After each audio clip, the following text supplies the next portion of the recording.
I don't think the membership is that much. And as you may recall, I am a life member, but you also have an afterlife membership? It's a joke, yeah. Yeah, yeah. How does that Because, work? well, because there were life members like you who said, "Hey, I've already become a life member. How else can I support?" And so we said, "Well, if you want to become," and Annie Laurie brother Ian came up. How about calling it "quote unquote" afterlife member, which means not that there's an afterlife, but you are a member category that's after the life member category. Right, So, in perpetuity. so that's the $5,000 one.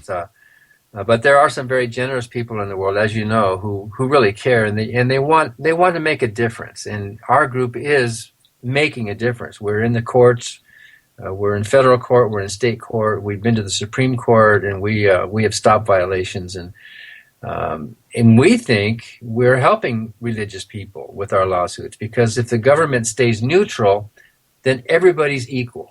We're all being treated fairly. Absolutely. Now, Dan, if I recall correctly, your first book was "Losing Faith in Faith." Is that correct? That was my first book after becoming an atheist. Yeah, Losing Faith in Faith. Fair enough. Fair enough. Now, I don't know if I ever told you this story, so the listeners probably don't know. So, when my wife and I were discussing religion back when she was a fundamentalist, young Earth, Missouri Synod Lutheran creationist, we agreed to do a book swap. And she gave me a book to read about Christianity so I properly understood the truth as she saw it. And I gave her your book. Wow. And when we were done, we had agreed in advance that we would each give a book report to each other about what we learned and read in the book. And she read your book, and she decided that you were very mean-spirited. Ah. And it was very interesting because over the years, as her opinions changed, she went back and reread the book with new eyes and loved it so much. And this is one of those things where I know you and I have been at many conferences together, but at one moment she felt compelled. She came up to you and apologized to you for thinking that you were mean. Well, you know what? And I think I remember that. Yeah. And I think I reminded her, this is part of human psychology. If someone tells you something and you get angry about what they're telling you, there's this psychological tendency to project your anger back on the person. So I may not be angry, but if what I say makes you angry, you look at me with anger and you think I'm being angry, right? Yeah. So that's probably what was happening when she was reading the book. She was really upset and angry, and so it looked like the writer was being angry. People say that about Richard Dawkins' The God Delusion, except for that one sentence that we just quoted. Yeah. Most of the book is pretty gentle. It's persuasive and passionate, but there's no like stridency or anger in it. It's just some solid conviction in the writing. Well, it was curious because a few weeks ago, I went to look at buying a new car. And for those who heard the last episode, I ended up buying the new car. But I took my daughter with me, and her job was to complain about the car we were test driving. Because I want to put the salesperson on their heels. And you don't want to sit in the car and go, "Oh, I love this car. I must have this car." So her job was to find little things to complain about. So the entire test drive, she's in the back seat going, "I don't like this. I don't like this. I don't like the color. I don't like the sound. It's too loud." Just constantly going on. And after we left the dealership, she said that now she's not sure if she actually truly doesn't like the car because she said so many bad things about it. She was now thinking that she actually didn't like the car because even speaking these thoughts out loud can change how you think about things. Isn't that amazing? What our brains do, and when you speak an oath, or when you join a church or join a club or something, or you're part of a sports team and you're committed to it, suddenly everything is black and white. You don't allow for gray area anymore. Yeah. Now, another book you have, and I love this idea. You wrote The Life-Driven Purpose, which is the antithesis, dare I say, of the purpose-driven life? Yeah, this came out in April of last year. And, Rick Warren, the big megachurch pastor in California, he did the opening prayer, the inaugural prayer for Obama's first inauguration. Right. He wrote a huge best-selling book. It's still selling well, called The Purpose-Driven Life. The first sentence in his book says, "It's not about you. You were placed on this planet for a purpose, and you need to find your purpose. And the purpose, of course, is God. It's 40 chapters, and it's pretty thin. Robert Price, the Bible scholar, wrote a book called The Reason-Driven Life, critiquing Rick Warren's book, saying that it's nothing more than newly packaged, old-fashioned biblical fundamentalism. Right. So I decided to answer Rick Warren's book, The Purpose-Driven Life, and the first sentence in my book is, it is about you. When it comes to purpose, it's about you and no one else. And so instead of being top-down, purpose-driven life, where we are like slaves or servants or members of a military with some structure above us to endow purpose to us, real life purpose is bottom up. It's life-driven purpose from our own daily needs and struggles, not from something being handed to us from on high. So that's basically the gist of that book. Well, it's interesting the way you phrased it, because when I talk to my clients for my financial business, I always tell them that their finances are incredibly important to me, but mine are more important to me. Yeah. Just because I'm not kidding anybody. I do it to make money. So let's point out the obvious, and then we can get focused on what's important to them, which is their money. And, of course, you also put out the book Godless, which I think is an update of Losing Faith in Faith. Is that correct? Yeah, in 2008, Losing Faith in Faith, I wrote that in 1992, and it's really the equivalent of a self-published book. The Freedom from Religion Foundation published it, and we're not a real publisher. It's not like we have any real marketing, so it was just put online, but it was doing well enough. Losing Faith in Faith, the book you gave your wife, was doing well enough as a nonprofit that a for-profit company called Ulysses Press, they contacted me, and it's nice when the publisher comes to you. Yeah, I guess it is. And they said, this thing's doing pretty good. Maybe we could do it as a commercial book. And so they asked me to bring it up to date, because a lot had happened since 1992. So it's the same story, but it's brought up to date. And then I swapped out a bunch of chapters and brought in some new chapters based on a lot of my experience doing more than 120 debates in the last 30 years and other things. So Godless, the difference between the two books is that one is a nonprofit and the other is actually in stores. You can go into Barnes & Noble and buy it there. Now, I also understand, of course, I know for a fact, you guys have a podcast, and so people are hearing this interview are listening to a podcast. What is your podcast?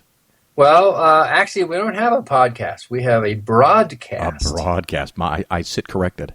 Well, and then it later turns into a podcast. So you're right. It becomes a podcast. In fact, more people listen to it as a podcast than as a broadcast. But it's called Free Thought Radio. And we're coming up on 10 years now. Our first show was the end of April 2006. So, and it's weekly. It's a 1-hour show, and it's broadcast first in Madison, Wisconsin on 92.1 FM, and which is cool because, with a podcast, people subscribe and they get it, right? But with a broadcast, it just goes out all over the place. Truck drivers going down the highway. Some guy driving his truck pulled off and he joined our group because he heard us on the radio. That was kind of cool. But it's also broadcast in Texas and in New York and in Grand Rapids and in Missouri and a bunch of other places around the country during the week. And then on the Monday after the weekend, it becomes a podcast with, I think, about 15,000 downloads, which isn't bad for actually downloading a podcast. Oh, no. I dreamed that I could get 15,000 per show. My podcast, has only been a little bit over a year, and I get 3,000 or so per show now. Which, well, that's good. Well, I talk to a lot of other podcasters, and they're like, how do you do that? Well, I cheated. I have kind of a base, and I know people, and I've been in the movement for a decade, so it kind of helps. I know that the FFRF is also involved with this little thing in June called the Reason Rally. That's right. Just like 4 years ago in 2012. Right. The Freedom from Religion Foundation, along with all the other major free thought, humanist, secular, atheist groups in the country, were collaborating. And, people sometimes complain, how come you groups are all split up? Why don't you cooperate? Well, we are. We're all cooperating. We're having, board meetings on with all the leaders of the groups to put on this big event on June the 4th And you've been talking about it on your show over the last few weeks. I have, and I'll even chime in. Of course, June 4th is Saturday, but there's an entire day, Thursday, where they're hoping that several thousand people will be able to go and talk to their federal representatives, in their offices. And then Friday, there's events, comedy shows, and a very special VIP dinner, which I think is already sold out. Listeners, my apologies. And then, of course, Saturday, I think it's 9 or 10 in the morning until 7 at night is the Reason Rally itself. And it's held right at the Lincoln Memorial, right on the National Mall in Washington, D.C., a beautiful place. 4 years ago, it was in the middle of the mall by the Washington Monument. Right. But I was just there a couple of weeks ago, and they're totally reconstructing that area, so you can't even get into that area. So we're over down by the reflection pool. We'll be right there where Martin Luther King gave his "I Have a Dream" speech. Who knows? There could be 20, there could be 50,000 people that come to that. Well, and Dan, I'm sure you're aware, being on the board, just for the listeners, in case you don't know, I am also on the board as the treasurer. After the Reason Rally, there's going to be 2 major parties, one near Capitol Hill Hotels, and the other one is at the Crystal City location. And I will be the DJ at Crystal City. Did you know that, Dan? Wow. I know. You got to come out and boogie. Yeah, that'll be fun to do. Well, if last time, 4 years ago, was any indication, it's going to be a big deal because people came. It was even raining last time. People came from all over the country. They were just jamming that park. So it's a celebration of reason, of skepticism, of atheism, agnosticism, humanism, doubt, all of the above for none of the above. Those of us who call ourselves the nuns, music and speeches and talks, and it's just going to be a real blast. Well, I'm just going to give the listeners, because being on the board, sometimes we know things that we're not allowed yet to share publicly. So I'm going to read off the reasonrally.org website, which anyone, of course, can go to. Here's the announced speakers so far. We have Carolyn Porco, Johnny Depp, Bill Nye, Penn Jillette, which is a newer announcement, Cara Santa Maria, James Randi, Miriam Namazi, Julius Sweeney, and I never know how to pronounce his name, John DeLance. He used to play like Q on Star Trek. Yeah. And I just could keep reading, but the list goes on and on. Of course, you and Annie Laurie get to talk, right? We'll be there. Well, all the major sponsors, we get to buy our 4 minutes or whatever it is to be up there. Yep. And my friend Victor Harris, who is actually going to DJ the other party, but it won't be quite as cool. Shelley Segal is going to be there. Shelley Segal, from Australia. I always do that. Anthony Pinn just goes on and on and on. JT Eberhard apparently just got announced too, so he's going to be up there talking. So, and Richard Dawkins was coming, but then he had the stroke. Yeah, that's a real sad thing. And his doctor told him, and he's fine. We just interviewed him on our radio show, and he's up and around. It was not cognitive. But the doctors told him to back off the travel for the next few months, so he won't be there in person. He won't even be there in spirit, but he'll be there, quote unquote, in spirit. In spirit, if I can use that word. Sure. Now, Dan, at this point, we're getting short on time, but there's no rush. But is there anything that I've failed to cover that you or FFRF are doing? I almost forgot.